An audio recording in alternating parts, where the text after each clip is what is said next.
अखेर राज्य शासकीय व इतर पात्र कर्मचारी आणि सेवानिवृत्त कर्मचाऱ्यांना वित्त विभागाकडून अत्यंत महत्त्वपूर्ण जी.आर. निर्गमित झालेला आहे. 20 जून 2024 रोजी काय आहे सविस्तर वृत्त जाणून घेऊया. याकरिता व्हिडिओ पूर्ण बघा. चॅनलवर पहिल्यांदा आला असाल तर प्लीज सबस्क्राईब करून बेल बटन दाबायला विसरू नका. तर चला मंडळी, व्हिडिओला सुरुवात करूया.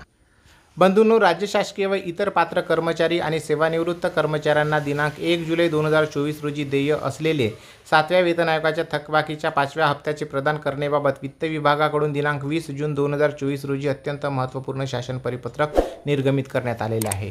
सदर शासन निर्णयानुसार असे निर्देशित करण्यात आले आहे की राज्यातील इतर सरकारी पात्र कर्मचारी सेवानिवृत्त झालेल्या कर्मचाऱ्यांना दिनांक 1/7/2023 रोजी देय असलेल्या 7व्या वेतन आयोगाच्या अनुक्रमे वेतन व निवृत्ती वेतनाच्या थकबाकीच्या 5व्या हप्त्याची रक्कम पुढील प्रमाणे नमूद केल्यानुसार GPF अथवा रोखीने अदा करण्याचे निर्देश देण्यात आलेले आहेत.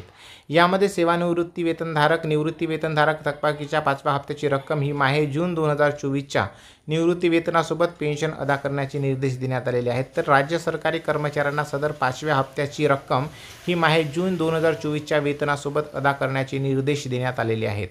तर यापैकी ज्यांना भविष्य निर्वाह निधी योजना लागू आहे अशा कर्मचाऱ्यांना थकबाकीची रक्कम ही त्यांच्या भविष्य निर्वाह निधी योजनेच्या खात्यामध्ये, तर ज्यांना राष्ट्रीय निवृत्ती वेतन योजना अथवा परिभाषित अंशदायी निवृत्ती वेतन योजना लागू आहे अशा कर्मचाऱ्यांना थकबाकीची रक्कम ही रोखीने अदा करण्याचे निर्देश देण्यात आलेले आहेत.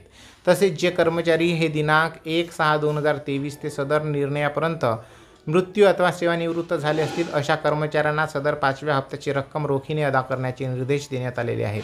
त्याचबरोबर वित्त विभागाच्या दिनांक 20/2/2019 रोजीच्या शासन परिपत्रकानुसार भविष्य निर्वाह निधी योजनेच्या खात्यात जमा करण्यात येणाऱ्या थकबाकीच्या 5व्या हप्त्याच्या रकमेवर दिनांक 1/7/2023 पासून व्याज अनुज्ञेय असणार आहे. याबाबतचा वित्त विभागाकडून दिनांक 20 जून 2024 रोजी निर्गमित करण्यात आलेला शासन निर्णय मी स्क्रीनवर स्क्रोल करतोय, तुम्ही पाहू शकता, वाचू शकता.